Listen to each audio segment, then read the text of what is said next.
যদি ভারত এবং ব্রাজিল তাদের জায়গা বদল করত তাহলে এটি ব্রাজিলের জন্য খুব খারাপ হতো। এশিয়াতে ব্রাজিলের কোনো বন্ধু থাকতো না, আর তার পুরনো বন্ধুরা থাকতো 10,000 কিমি দূরে। ব্রাজিলের নতুন প্রতিবেশী হতো চীন ও পাকিস্তান, যারা হয়তো ব্রাজিলের জমি দখল করার চেষ্টা করত। কিন্তু ভারতের জন্য এটি বিশাল সুবিধা হতো। নতুন ভারতের জমির পরিমাণ পুরনো ভারতের চেয়ে দ্বিগুণ হতো। এত বিশাল জায়গা থাকলে ভারতের জনসংখ্যা সহজেই 200 কোটির বেশি হয়ে যেত।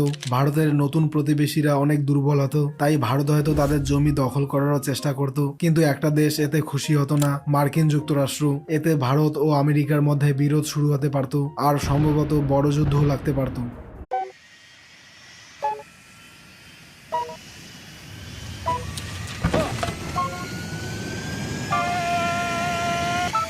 Subscribe! Huh? Oh God!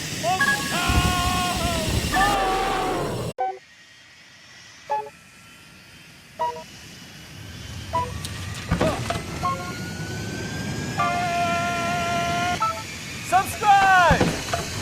Huh? Oh God!